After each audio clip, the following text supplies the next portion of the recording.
for victims, it kills me because very often I'm a victim advocate for the Commonwealth Attorney's Office in Kentucky. That means that I work with crime victims to help them understand the process through court, to keep them informed about the process as we go through it, to answer their questions, to refer them for services, to give them a voice in the courts should they, at the point that they have that right.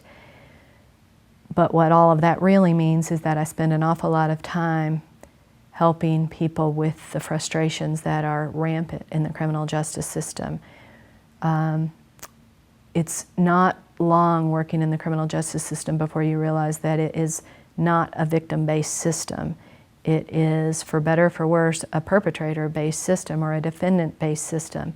The rights and services afforded to defendants, free medical care, free attorney, free, or free, all of this would be covered by governmental services, shelter, safety, lodging.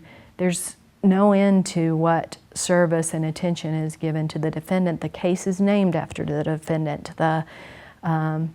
Everybody's focus, the media's focus is on the defendant. The victim so often is lost in the background of that, if they're even included at all. And like stalking, victims' rights have come a long way in recent years, and so there's a lot to be heralded for what has changed.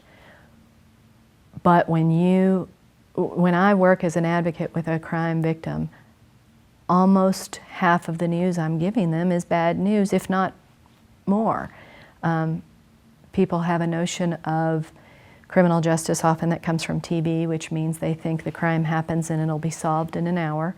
That's never going to happen. Even if the crime happened to be solved, the court process is going to last them another year, perhaps, on the short end. So you look at something like stalking, where somebody's victimization has been ongoing. They finally have whatever incident that allows somebody to identify a crime. Often that crime isn't even stalking, but whatever the crime is identified. Now guess what?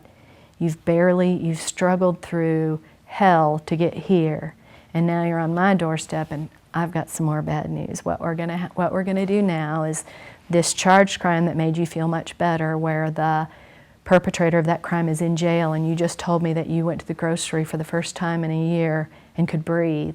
Well, unfortunately, there's this thing called pretrial release, and very often the perpetrator of that crime is going to get out because, innocent until proven guilty. They have all the rights and they have all the protections for those rights in place. They have an attorney. The victim doesn't, often.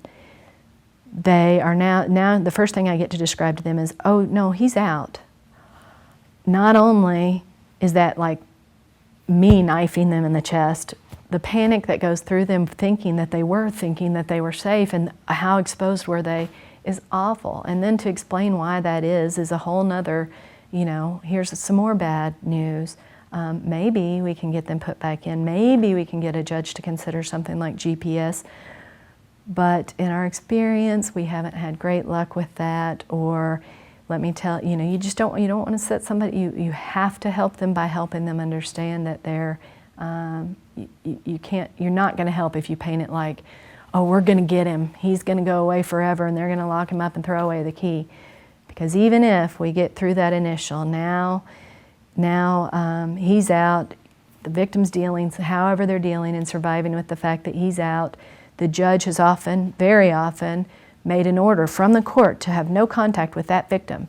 And we all know that stalking perpetrators are very compliant with the courts.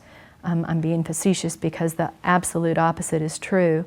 That victim, somehow, that judge wagging their finger and saying no contact with the victim, the perpetrator actually didn't have any contact with the victim that we could prove. Now they're calling me a lot and saying, well, no, I haven't heard from him, but somebody keeps mowing a stripe down the middle of my grass at night. Well, let me call the police for you, because I don't know exactly what that crime is, but I understand why you're scared. And then I call the police, and the police tell me, well, can you prove that it was that person? Do they videotape it? All the stuff that no normal living person is going to automatically be able to do if they even financially could. So I call the victim back, no, we're not able to make that a crime. What I can give them, because I have them in my toolbox, is ideas about, let's mark this one down, let's talk about how you feel right now about that, let's talk about the time and date, did your neighbor see the strip through the lawn? You know, I can help start building a case, but I can't send in, you know, the cavalry to save the day and make sure that everybody knows that guy wasn't supposed to have contact. Obviously, he came to his house in the middle of the night and mowed the strip down the grass. You know, it's just, here's some more bad news. And now what we're going into is we're going to have, you know, 7 to 24 status hearings. What are status hearings? Status hearings are where everybody has to come in front of the judge, but very often nothing happens. What do you mean nothing happens? Well, not nothing happens. The upside is it's where the judge starts to get to hold the defense and the defendant accountable to what, when they should be able to go forward with either a guilty plea or trial.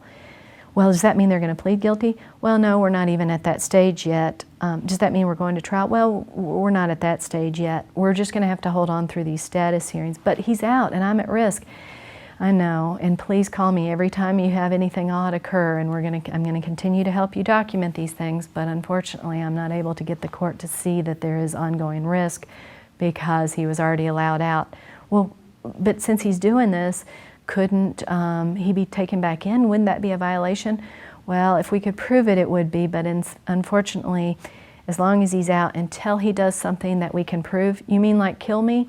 Well, that would perhaps be one of those things, but I would hope that we can do something before that occurs. But I know he's going to be going through this, but let's talk about what we can do. So right now, let's, do we know anybody with a camera that we could put up? Could we put up anything that just at least makes him think that there's a camera at your doorway?